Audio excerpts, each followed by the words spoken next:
Good morning. The Secretary General will briefly preview the meeting, and then he'll be very happy to take your questions. Secretary General. Good morning. In a few hours, NATO leaders will gather here in Brussels for an important meeting at our new headquarters.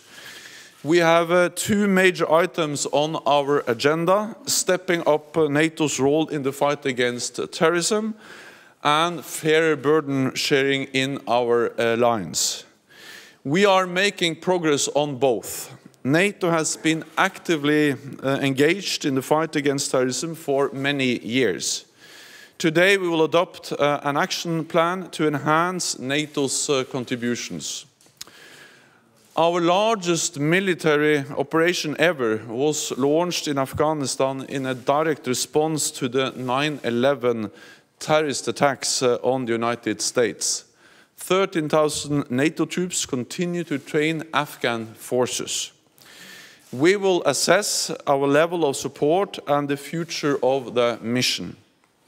Training local forces is one of the best weapons in the fight against terrorism. We are already training Iraqi forces. And our AWACS surveillance planes provide information to the global coalition to defeat ISIS. Today, we will decide to expand our support to the coalition with more AWACS flight time, more information sharing, and air-to-air refueling. All 28 allies are members of the global coalition. And today we will agree on NATO's membership in the coalition. This will send a strong political message of NATO's commitment to the fight against terrorism and also improve our coordination within the coalition. But it does not mean that NATO will engage in combat operations. At the same time, we will agree to establish a new terrorism intelligence cell here at NATO headquarters, improving how we share intelligence, including on foreign fighters. And we will decide to appoint a coordinator to oversee NATO's efforts in the fight against terrorism. The other major topic we will discuss is fairer burden sharing. In 2014, all allies agreed to spend more and better on defense, including moving towards investing 2% of GDP on defense within a decade. In 2015, cuts came to a stop, and in 2016, total spending across Europe and Canada increased by billions of dollars. This is not just about cash, but also about modern capabilities and meaningful contributions to NATO's missions, operations, and engagements. Today, we will take steps to keep up the momentum. We will agree to develop national plans every year. This will set out how NATO allies intend to meet their pledge, so that we continue to match words with action. The stakes are high. This is about our security in a more uncertain world.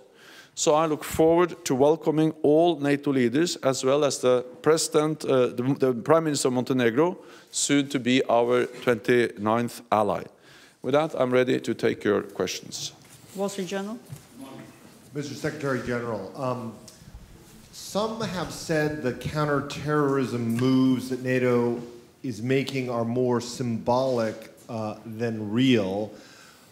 In the wake of the Manchester attack, how do the changes you're making improve the fight against terrorism, improve security in Europe, and what is the real benefit of these moves?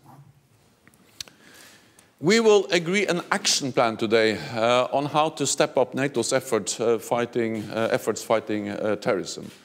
And in that action plan, there are many elements. One of the elements is to join the global coalition fighting ISIS. This will send a strong political signal, a strong signal and message of unity in the fight against terrorism, but also provide a better practical platform for coordination of NATO efforts and the efforts of the rest of the coalition. We are going to step up our practical support with more AWACS support, more flying time and more information sharing and air-to-air refueling. We will also do more when it comes to other issues, and I announced that we will now establish a new intelligence fusion cell at the headquarters addressing terrorism, including foreign fighters. And we will also appoint a special coordinator for NATO's efforts fighting terrorism.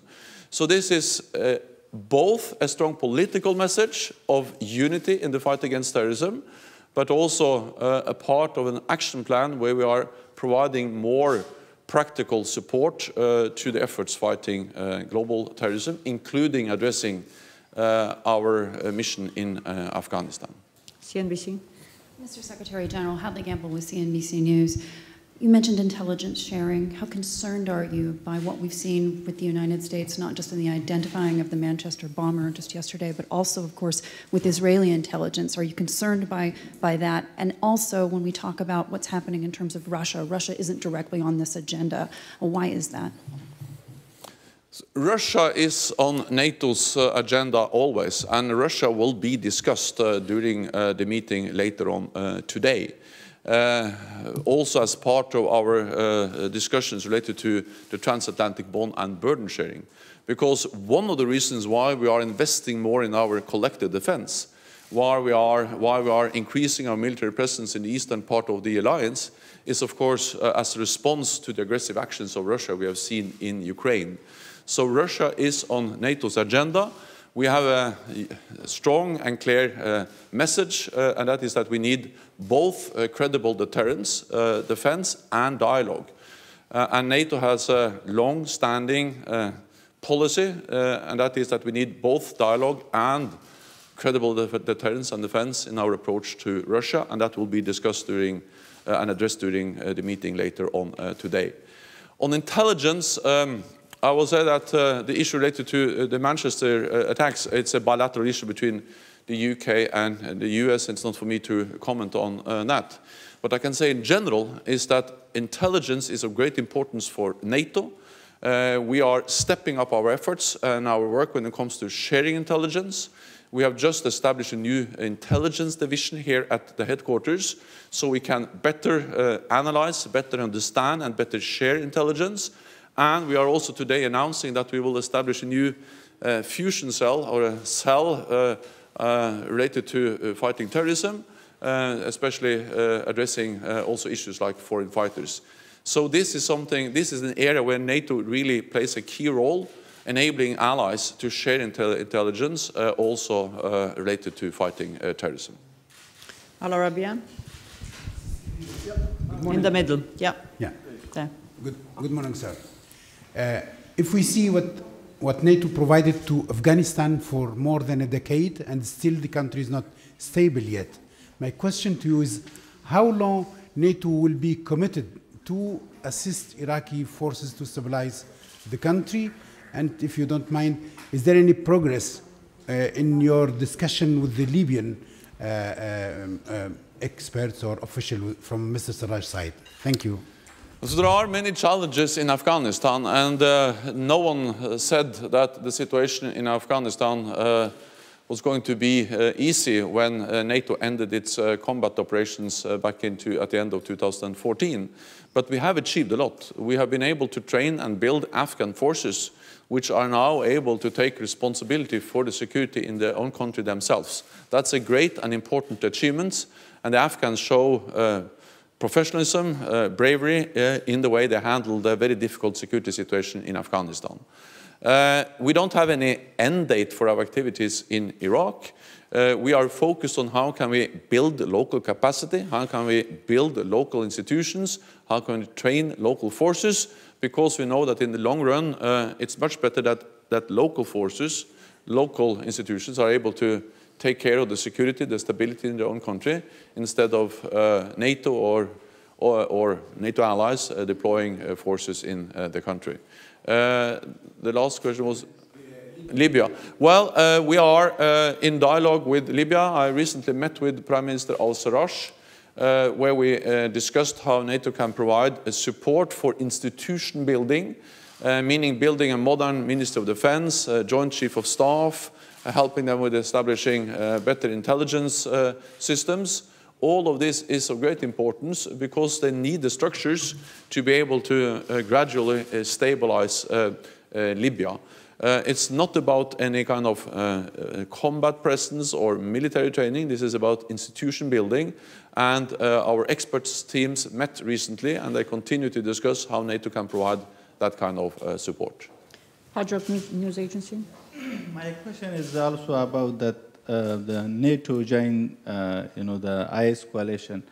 Will NATO join US and Afghanistan as well against IS? And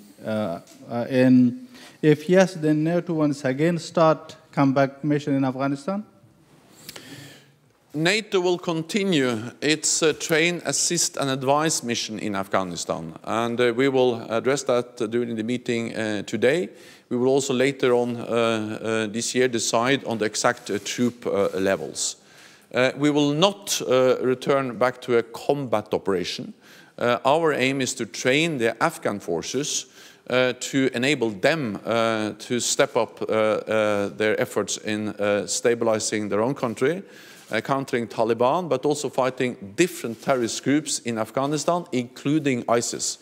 And again, we have seen that Afghan forces, especially the Special Operation Forces, have been very effective in targeting and attacking ISIS and other terrorist groups in Afghanistan. NATO troops are not doing that, but we help and we train and we advise the Afghans in their fight against ISIS. Over there. Secretary General, I'm aware that you see this largely as a bilateral issue, but with the US apparently leaking details of an ongoing British terror investigation, is it not going to be extremely difficult to put forward a convincing plan for intelligence sharing throughout NATO? It's not possible for me to go into an issue when I don't know more about what actually happened and the details, and it's a bilateral issue between the US and UK. What I can say is that sharing intelligence is of great importance. Sharing intelligence is based on trust, and we have seen in NATO over many, many years that we have been able to share intelligence in a good way, and that has been of great importance for the alliance and for all allies. And we are doing more of that with the new division and now also with the establishment of a new cell addressing specifically countering terrorism. So that's the important thing for the alliance, and then I will not go into the specific issue related to the Manchester attacks. Petra News Agency. Good morning. Mohammed Shaboul, Jordan News Agency, Petra. Secretary General, you said that NATO leaders are going to agree that NATO will join the counter-terrorism coalition. Can you tell us what this decision would entail in practical terms if it is officially taken today? Thank you. NATO joining the coalition to defeat ISIS is a strong political message of unity in the fight against terrorism. In addition, it provides a better platform for coordinating the efforts of NATO and other coalition members in the fight against ISIS. And NATO is also stepping up our practical support by more AWACS support, our surveillance planes, improving the air picture for the coalition planes, with more flying hours, with more information sharing, and also with air-to-air refueling. And then we will also do more related to intelligence. We are establishing a new intelligence cell here at the NATO headquarters, which can also enable us to get more information about foreign fighters. And I will appoint a special coordinator for overseeing NATO's efforts in the fight against terrorism. So joining the coalition is both a strong political message and a practical tool to improve the way we coordinate our efforts to defeat ISIS. Lady over there. Well, Mr. Stoltenberg, you said that you're going to travel to Washington on the 5th of June. You're going to be there when Montenegrin protocol will be archived in State Department. So what is your message of being present there to Montenegro and NATO as well? My message is that we very much welcome Montenegro as the 29th member of the alliance. This is important for Montenegro, it's important for the Western Balkans, it's important for the whole of NATO. And it also shows that NATO's door is open. It shows that Montenegro has reformed, has really implemented important reforms in Montenegro, which enables Montenegro to become a new member of the alliance. And I'm looking forward to both welcoming the Prime Minister here later on today, but also then to be present when the documents related to joining the alliance will be deposited in Washington. Kiev Post. Brian Bonner, Kiev Post. Yesterday you talked about NATO support for Western sanctions against Russia. If the EU and the US adopted stronger sanctions, would you also support that as well? And do you think the time has come to have that dialogue until Russia gets the message to get out of Ukraine? Thank you. It's for the EU and the US to decide on economic sanctions, but I have expressed support to the sanctions. And of course, 22 of the EU members and the United States, they are a member of NATO, so it's very hard to see any situation where the EU members that are member of NATO agree to sanctions, and also the US agree to sanctions, without also NATO being supportive of those sanctions, because we actually speak about almost the same group of countries. So I support the sanctions. I think the sanctions are extremely important as a reaction to the illegal annexation of Crimea and the lack of implementation of the Minsk agreements. And then I'll leave it to the EU and the United States to make the specific decisions on the sanctions. Question over here. Good morning, sir. Just a quick question about your feelings on the deployment of the task force in Eastern Europe. Next month, Canada will send its troops in Latvia. So I just want your feelings about how it goes until now.